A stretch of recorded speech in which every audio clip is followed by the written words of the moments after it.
Captain Lee Dae-ho stared at the strange readings on his screen. After 15 years of exploring empty space, something was finally out there. The ship's sensors had picked up an unknown vessel just beyond the asteroid belt of the Kepler 442 system. Dr. Park, you need to see this, Lee called to his science officer. Dr. Park So-young hurried over, her eyes widening as she looked at the data. It's definitely artificial, she whispered, and it's huge. At least 3 times the size of our ship. Lee felt his heart racing. This was it. First contact with an alien species. Everything they had trained for, dreamed about, and planned for decades was about to happen. Lieutenant Kim, take us closer but keep our distance. And power up the translation computers, Lee ordered. Lieutenant Kim Taemin nodded and adjusted their course. The alien ship came into view on their main screen. It was dark gray with sharp angles and weapon ports that looked threatening even from far away. Strange symbols glowed along its hull in patterns they had never seen before. Captain, they're scanning us, reported Engineer Choi Min-ho from his station. Very thorough scans. They're learning everything about our ship. Lee straightened his uniform and activated the communication system. This is Captain Lee Dae-ho of the Earth vessel New Horizon. We come in peace. Please respond. For several minutes, nothing happened. Then their communication system crackled to life. A harsh alien voice spoke in a language that sounded like grinding metal. The translation computer worked quickly, turning the words into something they could understand. Primitive vessel, you have entered territory claimed by the Vorthan hegemony. State your purpose or be destroyed. Lee exchanged worried glances with his crew. This was not the friendly first contact they had hoped for. We are explorers from Earth, Lee replied carefully. We mean no harm. We're just trying to learn about the galaxy and meet new species. The alien voice laughed, but it was not a pleasant sound. Earth, we have never heard of this place. You will submit to boarding and inspection. Resist and you will be vaporized. Dr. Park quickly checked their long-range sensors. Captain, there are more ships coming. At least 12 of them. They'll be here in 20 minutes, Lee's mind raced. They were outnumbered and outgunned. But surrendering might mean slavery or death for his crew and everyone back home. We cannot allow boarding, Lee said into the communicator, but we're willing to talk. Perhaps we can reach an understanding. The alien response was immediate and angry. You dare refuse the Vorthan hegemony? Your species will pay for this insult. All your worlds will burn. Wait, Lee said quickly. You don't understand. We have many colonies, many ships. Attacking us would mean war with all of humanity. There was a pause. Then the alien spoke again, and this time there was something like amusement in the voice. 17 colonies, 43 ships, 2 billion of your kind spread across 12 systems. Yes, we know everything about you now. Your technology is centuries behind ours. Your weapons are toys. Your people will make excellent slaves for those we don't kill. Dr. Park grabbed Lee's arm. How do they know all that? Our databases are encrypted. Lieutenant Kim was studying his tactical display. Captain, they're charging weapons. We need to move now. The alien ship fired without warning. Bright energy beams lanced out toward the New Horizon. Kim threw their ship into a hard turn, barely avoiding the deadly blast. The energy beam struck an asteroid behind them, turning the massive rock into glowing vapor in seconds. Return fire, Lee shouted. Their weapons hit the alien ship but barely scratched its hull. The enemy's shields absorbed their best shots like they were nothing. We can't hurt them, Kim reported. Their technology is too advanced. Another blast from the alien ship struck their rear shields. Sparks flew from damaged systems as the New Horizon shook violently. Hull breach on Deck 7, Choi reported. We're losing atmosphere. Dr. Park was working frantically at her station. I'm downloading everything I can from their ship's computer. If we're going to die, at least Earth will know what happened. We're not dying today, Lee said firmly. Kim, plot a course for the jump point.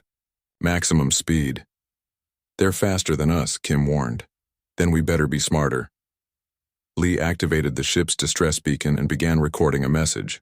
This is Captain Lee Dae-ho of the New Horizon. We have made contact with a hostile alien species called the Vorthan hegemony. They know about Earth and our colonies. They're coming for us. Prepare for war. The alien ship was gaining on them. More energy beams lit up space around the New Horizon. One blast caught their port engine, sending the ship spinning out of control. Engines are failing, Choi shouted over the alarms. We won't make it to the jump point. Dr. Park looked up from her computer. I've got something. Their ship's computer had files about us, but also about something else. Something they're afraid of. What? Lee asked as he helped Kim regain control of their ship. They call them Devourers, an ancient species that nearly destroyed the galaxy millions of years ago. Captain, they think we're related to them. Another blast shook the ship. The lights flickered and several control panels went dark. Why would they think that? Lee asked. I don't know, but they're terrified. Look at this. Dr. Park showed him the alien files on her screen. They have genetic samples from the attack. Our DNA matches something in their database. The alien ship was almost close enough to use its tractor beam. Lee could see weapon ports opening along its hull, preparing for a final attack. All power to engines, he ordered. Everything we have. Choi diverted power from life support, shields, and weapons. The New Horizon shot forward like a bullet, surprising the alien ship. They reached the jump point just as the enemy fired again. Space twisted around them as they entered hyperspace. The alien ship's final shot missed by meters. For several minutes, nobody spoke. They were alive, but barely. Half their systems were damaged or destroyed. Worse, they had delivered terrible news to humanity. How long until we reach the nearest colony? Lee asked. 8 hours to Kepler 442b, Kim replied. If the engines hold together. Dr. Park was still studying the alien files she had stolen. Captain, there's more here. The Vorthan hegemony isn't just one species. It's an empire of dozens of alien races. They've been conquering and enslaving others for thousands of years. How many ships do they have? Thousands. Maybe tens of thousands. Lee sat heavily in his captain's chair. Humanity had dreamed of meeting aliens for centuries. They had imagined peaceful contact, sharing knowledge and culture. Instead, they had found an empire that wanted to destroy or enslave them. What did you find out about these Devourers? He asked. Dr. Park frowned at her screen. Not much. The files are mostly corrupted, but from what I can read, they were incredibly dangerous. Every species in the galaxy feared them. They could adapt to any environment, learn any technology, and never gave up in a fight. And they think we're like them. The genetic markers match. But Captain, the Devourers disappeared 3 million years ago. How could we be related? Lee didn't have an answer. Right now, he was more worried about the immediate threat. The Vorthan knew where Earth was. They had ships and weapons far beyond anything humanity possessed. And they were coming. Send that data to Colonial Command as soon as we're in range, he ordered. Every colony, every ship, every military base needs to know what's coming. As the New Horizon limped toward safety, none of them knew that their brief encounter had already changed everything. Across Vorthon space, alarms were sounding.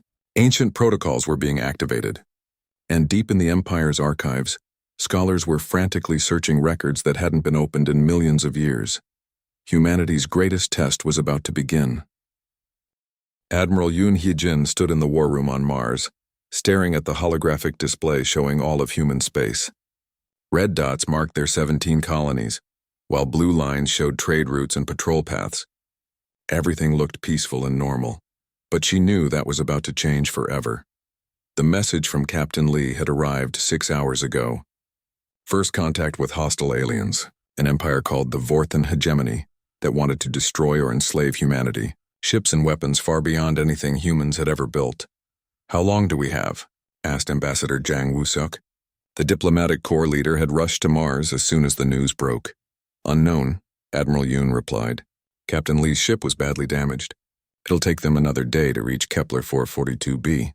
Once we get his full report, we'll know more. Dr. Shin Ye-yoon, the military's top strategist, was studying intelligence reports at a nearby table. I've been analyzing the data they transmitted. The Vorthan technology is impressive but not impossible to understand. Their energy weapons use focused plasma. Their shields work on a rotating frequency system. Can we fight them? Jang asked. Not with what we have now, Admiral Yoon admitted. Our weapons barely scratch their hull. But Dr. Shin is right. We can learn from what we've seen. Meanwhile, thousands of light years away, panic was spreading through the Vorthan hegemony. High Command had called an emergency meeting aboard their massive flagship, the Dominion's Edge. Commander Vex Korath paced before the assembled War Council. His forearms gestured wildly as he spoke, his scaled hide changing color with his emotions. The genetic scans are conclusive, he announced. These humans carry the markers. They are children of the Devourers. A shocked silence filled the room. Fleet Admiral Greth Voss, an ancient creature with too many eyes, spoke in a whisper. Impossible. The Devourers were destroyed 3 million years ago. We made sure of it. We thought we made sure, Korath corrected. But look at the evidence. The genetic markers don't lie. Somehow, some of them survived. Dr. Noel Karras, the hegemony's chief scientist, had been analyzing the human DNA samples. Her tentacles moved across her computer as she spoke. The markers are dormant, she reported. Inactive. Perhaps they don't even know what they are. That won't matter, Admiral Voss said grimly. If they are truly Devourer spawn, war will awaken those traits. We cannot allow that to happen. The War Council erupted in discussion. Some wanted immediate action. Others counseled caution. All of them remembered the old stories, passed down through generations about the species that had nearly consumed the galaxy. Back on Mars, Dr. Shin was making disturbing discoveries as she studied the stolen Vorthon files. Admiral, you need to see this, she called. Admiral Yoon and Ambassador Jang gathered around her workstation. I've been decoding their historical records, Dr. Shin explained. There are references to something called the Devourer Wars. It happened 3 million years ago. What were they? Chung asked. Dr. Shin's face was pale. A species that the entire galaxy united to fight. According to these records, they were incredibly adaptive. They could learn any technology just by seeing it. They never retreated, never surrendered, and never forgot an enemy. Admiral Yoon felt a chill run down her spine. What happened to them? The records are unclear. The galaxy's combined fleets managed to defeat them, but at terrible cost. Entire species went extinct in that war. The survivors scattered the Devourers across the galaxy and the files become corrupted after that. Why are you telling us this? Chang wondered. Dr. Shin highlighted a section of the alien text. Because according to the Vorthon computer, they think we're related to the Devourers. Our DNA apparently matches their genetic database. The room fell silent. Admiral Yoon was the first to speak. That's impossible. Humans evolved on Earth. We have fossil records going back millions of years. Do we? Dr. Shin asked quietly. Or do we have records of something that looked like us? Before anyone could answer, an aide rushed into the room with an urgent message. Admiral, we're receiving a transmission from Vorthon Space. They're trying to contact Earth directly. Admiral Yoon activated the communication system. The harsh alien voice they had heard in Captain Lee's report filled the room. People of Earth, this is High Commander Vex Korath of the Vorthon Hegemony. We know what you are. We know the danger you represent to all civilized life. Ambassador Zhang stepped forward. This is Ambassador Zhang Wuxiok, representing the governments of Earth and her colonies. We seek peaceful relations with your people. The alien laughed, the same unpleasant sound Captain Lee had described. Peace with Devourer spawn? Impossible. But we are not unreasonable. We offer you a choice. What choice? Zhang asked, though he already feared the answer. Submit to genetic modification. We will remove the dangerous traits from your species. Those who cooperate will be allowed to live as servants. Those who refuse will be eliminated. Admiral Yoon's hands clenched into fists. And if we refuse both options? Then we will do what our ancestors should have done 3 million years ago. We will destroy every human world, every human ship, every trace of your existence. The galaxy will be safe from the Devourer threat forever. How long do we have to decide? Zhang asked. 30 of your days. Use that time wisely. Study your history. Learn what you really are. Then decide if you want to doom the galaxy to another Devourer war. The transmission ended, leaving the war room in stunned silence. Dr. Shin was the first to recover. We need to find out everything we can about these Devourers. If the Vorthon think we're related to them, there might be something in our own history. Admiral Yoon was already making plans. I'm calling up all reserves. Every colony needs to start building defenses. We have 30 days to prepare for war. Maybe we can negotiate, Zhang suggested hopefully. Did you hear that transmission? Admiral Yoon replied. They're not interested in negotiation. They want us dead or slaves. Neither option is acceptable. As word spread through human space, panic began to set in. But along with the fear came something else. Determination. Anger. The same spirit that had driven humanity to explore the stars was now focused on survival. On distant Earth, scientists began searching through ancient genetic records. On the colonies, engineers started working on new weapons and defenses. In the military academies, tacticians studied every piece of Vorthon technology they could find. Deep in the archives of the Kith Collective, an ancient alien species that had been watching the situation with growing interest, scholars opened records that hadn't been accessed in millennia. They remembered the Devourer Wars better than most. They also remembered what had really happened to the Devourers at the end. Elder Kith Morveth, one of the few beings old enough to have lived through the ancient war, studied the reports about humanity with great care. After hours of consideration, she made a decision that would change the course of the coming conflict. She ordered her people to prepare for contact with Earth. On the Vorthon flagship, Commander Korath was making his own preparations. The 30-day deadline was not just an ultimatum. It was time to gather the largest war fleet in hegemony history. "How many ships?" asked Admiral Voss. "Everything we have," Korath replied. 10,000 warships, including the planet killers. If the humans refuse our offer, we'll need enough firepower to sterilize every world they've touched. And if they accept genetic modification, Korath's expression was grim, then we'll enslave them. But I don't think they'll accept. The Devourer pride runs too deep. They'll choose to fight. Then the galaxy help us all, Admiral Voss whispered. As the deadline approached, both sides prepared for a war that would determine the fate of not just humanity, but every species in the galaxy. The humans didn't know it yet, but they were about to discover exactly what they were capable of. The Devourers were coming home. Dr. Lim Ji-wan stared at the genetic analysis results for the third time, unable to believe what she was seeing. In the underground laboratory beneath Seoul, she had been working around the clock for 2 weeks, trying to understand what the Vorthon had seen in human DNA. "This can't be right," she muttered, running the tests again. But the results were always the same. Hidden in the human genome were sequences that didn't belong there, sequences that were millions of years older than humanity should be. Above ground, the world was preparing for war. The Vorthon deadline was only 5 days away, and everyone knew what humanity's answer would be. No one was willing to become a slave or submit to alien genetic modification. On the military base at New Busan Colony, Colonel Bae Dong-wook was training his special forces for what might be their final mission. The agricultural world housed over 2 million colonists, mostly farmers and their families. Intelligence suggested it would be one of the first targets. "Remember," he told his soldiers, "their technology is better than ours.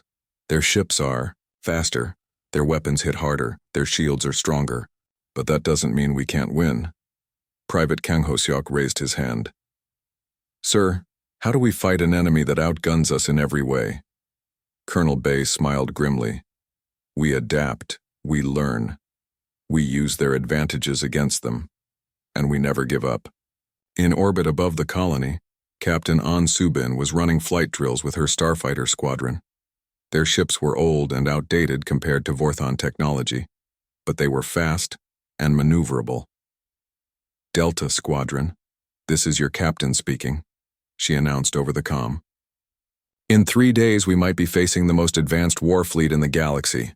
Our job is to buy time for the evacuation ships. We might not all make it home, but we'll make the enemy pay for every meter of space." Her pilots responded with determination, not fear. That was the human way. When faced with impossible odds, they didn't surrender.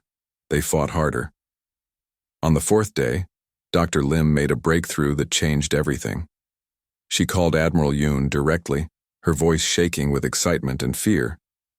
"Admiral, I know what we are," she said. "The Vorthon are right. We do carry Devourer genes, but it's more complicated than that." "Explain," Admiral Yoon demanded. "The genetic sequences are dormant. They've been sleeping in our DNA for millions of years, but they can be activated under extreme stress. It's like an evolutionary failsafe."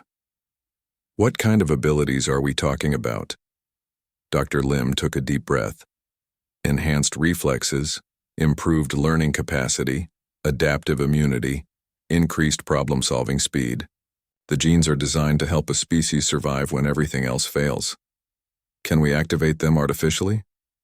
"I think so, but Admiral, once activated, the changes might be permanent. We don't know what side effects there might be." Admiral Yoon was quiet for a long moment.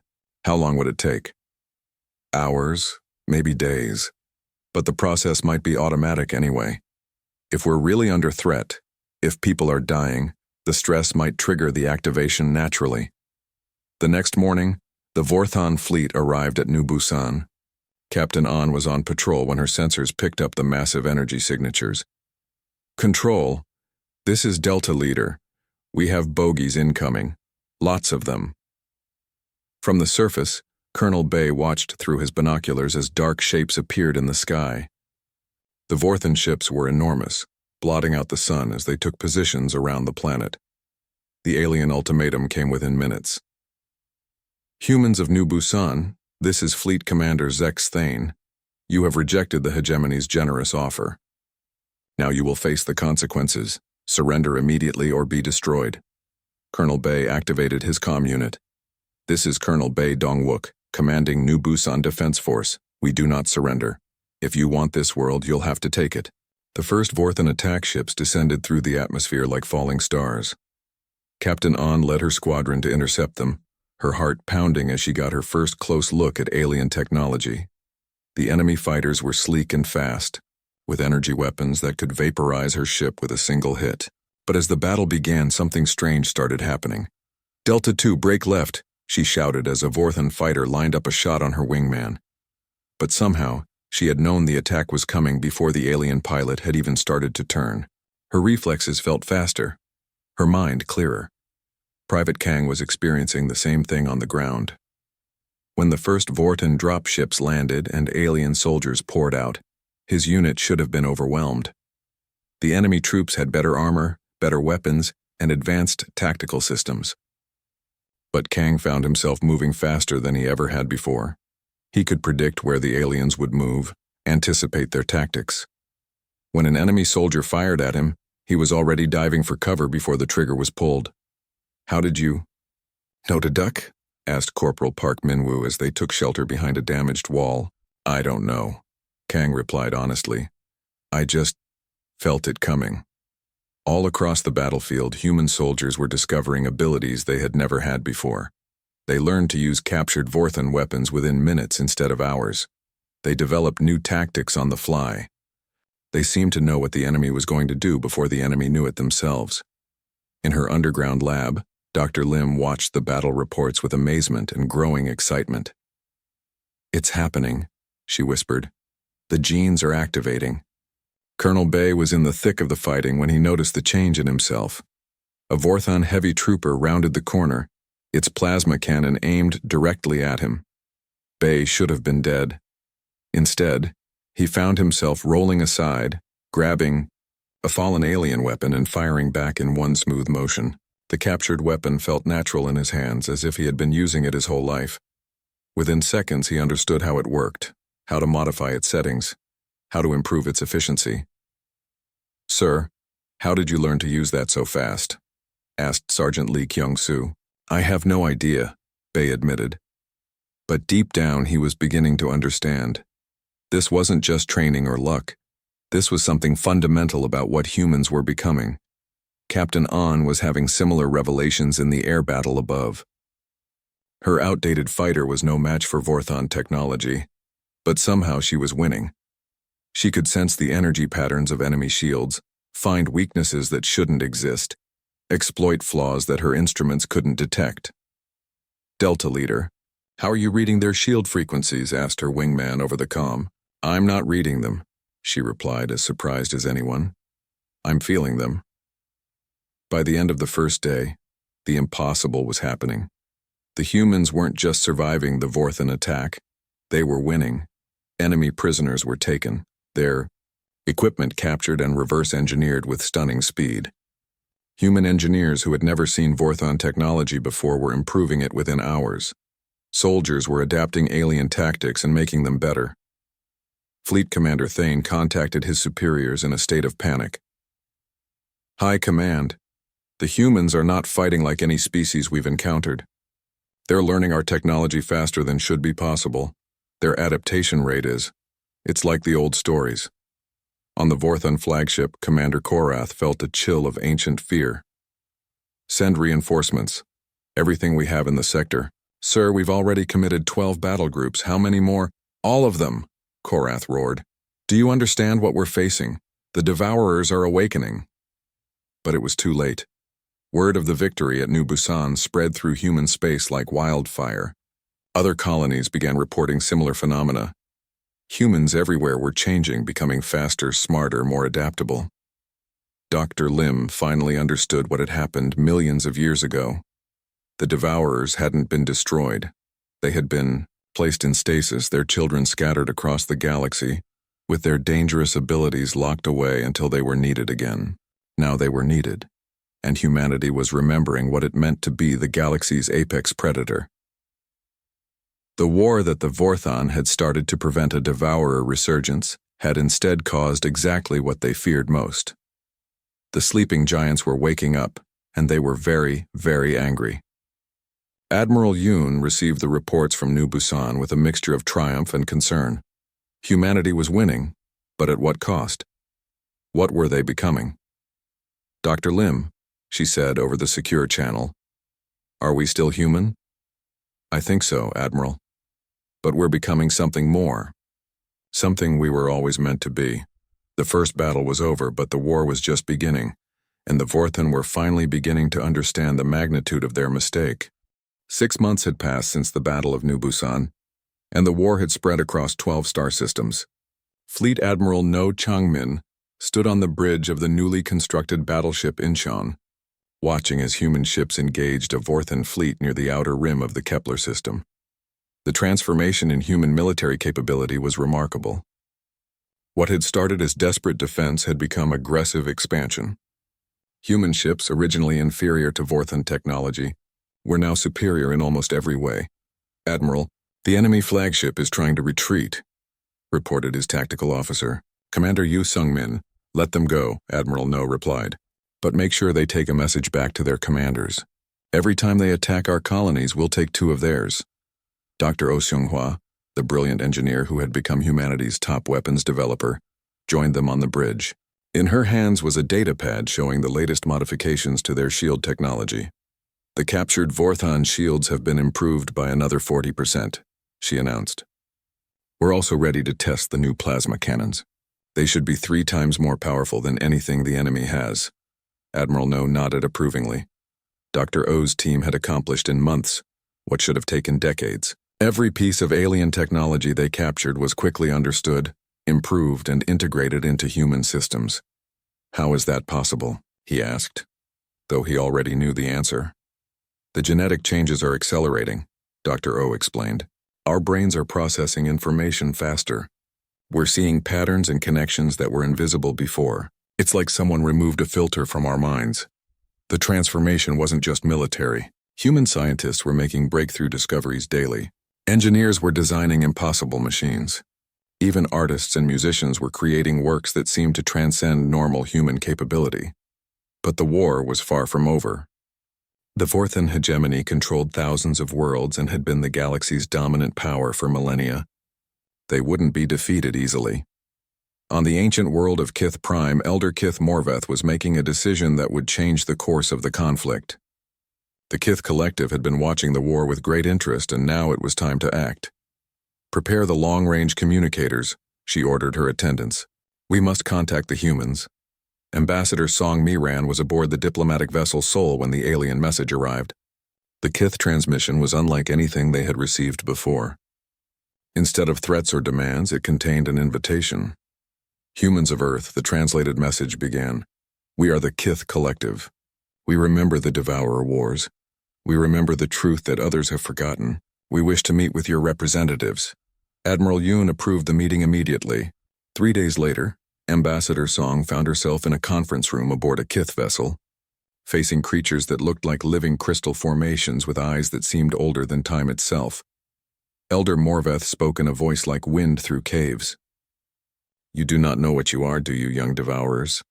"We know we're changing," Song replied carefully. "But we don't understand why or how." "Then let me tell you a story," Morveth said. 3 million years ago, there was a species that could adapt to any challenge, learn any skill, overcome any obstacle. They were called many names, but to themselves, they were simply the people.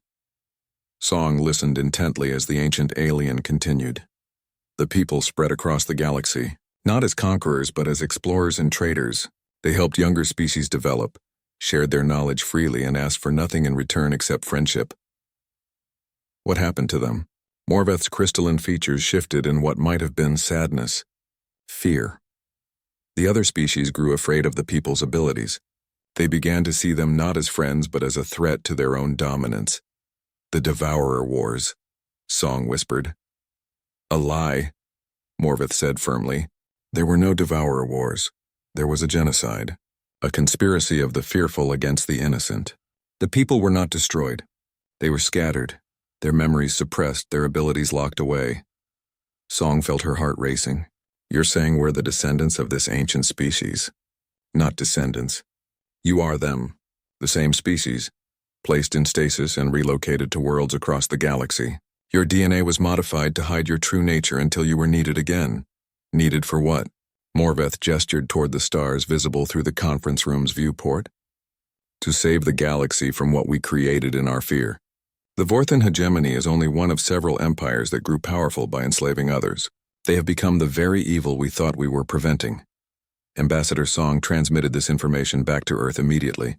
The revelation that humanity was actually an ancient species seeking to reclaim their place in the galaxy changed everything. Within days, other alien species began making contact. Some, like the Kith, offered alliance and support. Others, terrified by the implications, chose to side with the Vorthan hegemony. Admiral No found himself commanding not just human forces, but ships from a dozen different species. The Kith provided advanced sensor technology. The Rethian Republic offered their expertise in ship construction. The Nexus Confederacy shared intelligence about Vorthan military positions. But for every ally there was an enemy. The Thalan Empire, the Chromax Dynasty, and the Void Seekers all committed fleets to support the Vorthan. The galaxy was choosing sides in a conflict that would determine its future. Dr. O's weapons development had reached new levels of sophistication.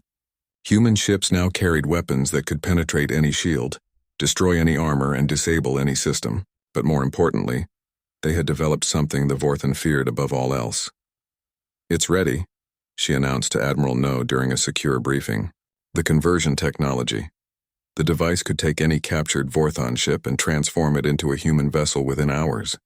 More than that, it could upgrade the alien technology to human standards, making it superior to its original design. How many enemy ships have we converted? Admiral No asked. 215, Dr. O replied. Every captured vessel becomes part of our fleet. We're not just defeating them, we're absorbing their entire military. On the Vorthan flagship, Commander Korath was receiving increasingly desperate reports from across the Empire. Human forces were advancing on multiple fronts, converting captured ships, liberating enslaved species, and spreading their influence throughout the galaxy. High Command, we need to use the Planet Killer, he announced during an emergency council meeting. Fleet Admiral Voss, now showing his age and stress, shook his head. The other species would never forgive us. It would unite the entire galaxy against us. The galaxy is already uniting against us. Korath snapped. Every day more species join the humans. Soon we'll be facing the combined fleets of half the known worlds. Then what do you suggest? Korath's expression was grim. We target Earth directly. Cut off the head of the snake. Without their homeworld, the humans will lose their coordination and purpose. Admiral Voss was quiet for a long time. Finally, he nodded slowly. Prepare the Void Render. We'll destroy the Sol system and end this war once and for all. The Void Render was the hegemony's ultimate weapon, capable of destroying entire star systems by destabilizing their suns. It had been used only twice in their history, both times to end rebellions that threatened their empire. Unknown to the Vorthan, Ambassador Song had established a network of spies throughout their territory. The intelligence about the Planet Killer reached human command within hours of the decision. Admiral Yoon called an emergency meeting of all human military leaders. They're going to try to destroy Earth, she announced without preamble. We have perhaps 72 hours before their weapon arrives in the Sol system. Fleet Admiral No studied the tactical displays. Can we evacuate? 3 billion people? In 3 days? Impossible. Dr. Lim, who had been monitoring the genetic changes in the human population, raised her hand. There might be another option. The genetic modifications are accelerating. If we could trigger a full activation, what are you suggesting? Admiral Yoon asked. The dormant genes aren't just for enhanced reflexes and learning. There are other capabilities locked away, abilities that the original Devourers possessed but we haven't accessed yet. Such as? Dr. Lim took a deep breath. Instantaneous technological comprehension. Perfect tactical prediction. The ability to improve any system just by understanding it. Admiral, if we fully activate the Devourer genes, we might be able to stop that weapon. Admiral Yoon looked around the room at her officers and advisors. What are the risks? We don't know. The process might be irreversible. We might not be fully human anymore when it's over. The decision was made within minutes. Across human space, the message went out to every colony, every ship, every human in the galaxy. The final transformation was about to begin. The Devourers were coming home. The transformation began at exactly 1430 Galactic Standard, time across all human colonies simultaneously. Dr. Lim had transmitted the activation sequence through every communication network humanity possessed. What happened next would be remembered as the moment everything changed. On Earth, Captain Lee Daeho felt the change wash over him like a warm wave. His mind suddenly expanded, processing information at speeds that seemed impossible. Looking at his ship's control panel, he instantly understood not just how every system worked, but how to improve it. "My God," whispered Engineer Choi Min-ho from the next console. "I can see the flaws in our engine design. I know how to fix them. I know how to make them better." Across the Sol system, similar scenes were playing out on every human ship and station. Engineers were redesigning systems in real time. Tacticians were developing strategies that seemed to come from nowhere. Scientists were making breakthrough discoveries every few minutes. Fleet Admiral No Chang-min stood in the command center on Mars, watching as the transformation data streamed in from across human space. The changes weren't just mental. Physical capabilities were improving as well. Reaction times were becoming superhuman. Strength and endurance were increasing dramatically. "Admiral," reported Commander Yu Sung-min, "our entire fleet is reporting the same phenomenon. Every ship is undergoing massive performance improvements.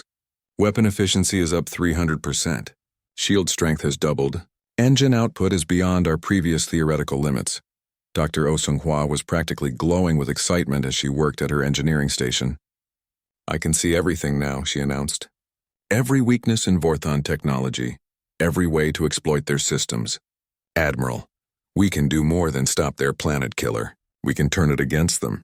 But the transformation wasn't without cost. Some humans couldn't handle the genetic activation. About 5% of the population fell into comas as their brains struggled to process the enhanced capabilities. Another 2% experienced temporary madness as ancient memories flooded their consciousness. Dr. Lim monitored the process from her laboratory, her own enhanced mind processing the data faster than any computer. "The integration is mostly successful," she reported to Admiral Yoon. "We're becoming what we were always meant to be." "Are we still human?" Admiral Yoon asked, the same question that had haunted her for months. "We're more than human," Dr. Lim replied, "but we're also exactly what humanity was supposed to become."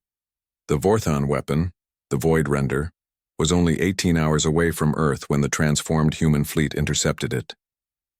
The massive device was the size of a small moon, protected by the largest Vorthon war fleet ever assembled. Admiral No led the defense personally aboard his flagship. As they approached the enemy formation, he could see the tactical situation with perfect clarity. Every ship position, every weapon placement, every possible enemy response was visible to his enhanced mind. "All ships, this is Admiral No," he announced over the fleet communications. "Execute Pattern Omega." Pattern Omega didn't exist until that moment. Admiral No created it as he spoke, transmitting the complete tactical plan to every ship in the fleet. His captains understood it instantly and began implementing modifications that improved the strategy even further.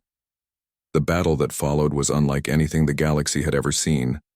Human ships moved with perfect coordination, each vessel anticipating the actions of all others. They didn't just dodge enemy fire. They positioned themselves to use the Vorthon weapons against each other. Captain An Subin, now commanding a captured and improved Vorthon heavy cruiser, found herself leading a squadron through the enemy formation. Like a conductor directing an orchestra, every move was calculated, every shot perfectly placed. "Target their shield generators with the modified plasma charges," she ordered. But her pilots were already doing it, their enhanced minds reaching the same conclusion simultaneously. The Vorthon forces, despite their numerical superiority, were being systematically dismantled. Their commanders couldn't understand how the humans were predicting their moves, countering their tactics, and turning their own technology against them. Fleet Admiral Voss watched in horror as his magnificent war fleet was torn apart by forces that should have been helpless against them. "How are they doing this?" he demanded. Commander Korath was studying the tactical displays with growing dread. "They're not fighting like any species we know. They're fighting like the Devourers," Voss finished quietly. The void. Render itself was protected by layer upon layer of shields and armor. It should have been invulnerable to attack. But Dr. O had seen the flaws in its design the moment her enhanced consciousness analyzed the sensor data. "Admiral," she transmitted to Admiral No, "the weapon has a critical weakness. The power core uses a resonance frequency that can be destabilized if we hit it with precisely calibrated energy pulses." "How precisely?" Admiral No asked. "Within 0.01% accuracy, delivered simultaneously from 17 different angles. It should have been impossible to coordinate such an attack, but the transformed humans accomplished it easily, their enhanced minds working in perfect harmony. 17 ships fired at exactly the same moment, their weapons calibrated to Dr. O's specifications. The Void Render's power core went critical. The explosion that followed destroyed not just the planet killer, but half the Vorthan fleet protecting it. Admiral Voss realized the war was lost. But there was one last card to play. "Activate the automated defense networks," he ordered. "All of them. Let the galaxy burn before we let the Devourers reclaim it." Across Vorthan space, ancient defense systems came online. Automated weapons platforms that had been dormant for centuries began targeting any ship that wasn't broadcasting Vorthan identification codes. The systems were indiscriminate, attacking Vorthan allies as well as enemies. But the transformed humans adapted even to this. Within hours, they had hacked the defense networks, reprogrammed them, and turned them against their creators. What should have been a last-ditch defense became another weapon in humanity's arsenal. The end came swiftly after that. Vorthan fleets surrendered en masse rather than face destruction. Entire sectors switched sides as it became clear that resistance was futile. The empire that had dominated the galaxy for 3 millennia collapsed in a matter of weeks. But victory brought new challenges. The transformed humans found themselves in control of vast territories, responsible for billions of beings across thousands of worlds. Some of the liberated species welcomed their new freedom. Others feared their human liberators almost as much as they had feared the Vorthan. Captain Lee, now promoted to Admiral, found himself governing the former Vorthan core worlds. As he walked through the surrender ceremony on the hegemony's capital planet, he reflected on how far humanity had come.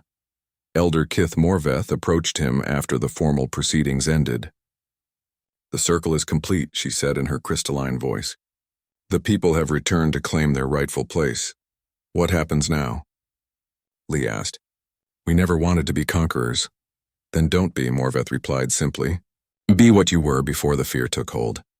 Be teachers, guides, protectors of the young and weak." 6 months later, the Galactic Consortium held its first assembly on the neutral world of Harmony Station. Representatives from hundreds of species gathered to establish a new form of government, based on cooperation rather than domination. Admiral Lee stood before the assembly as humanity's primary representative. The transformed humans had agreed to use their enhanced abilities not to rule, but to protect and guide. 3 million years ago, he began, our ancestors tried to build a galaxy based on freedom and mutual respect. They failed because others let fear overcome wisdom. Today, we have the chance to succeed where they could not. The consortium charter was signed by 847 different species. It established principles of self-governance, mutual defense, and shared knowledge. Most importantly, it included provisions to prevent any one species from dominating the others. Dr. Lim, now Director of Genetic Studies for the consortium, made a startling announcement during the closing ceremonies. "The transformation process can be reversed," she revealed.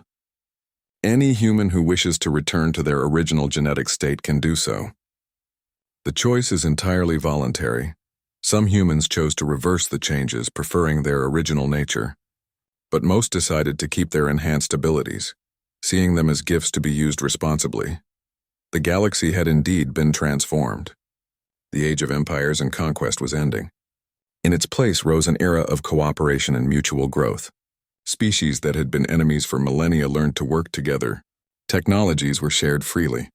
Knowledge flowed between worlds like never before.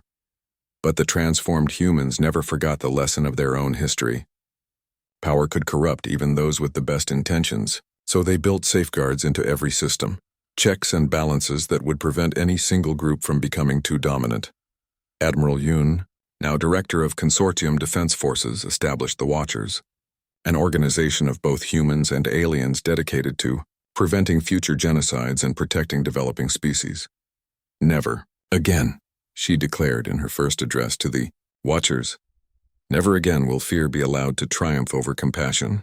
Never again will the strong prey upon the weak without consequence.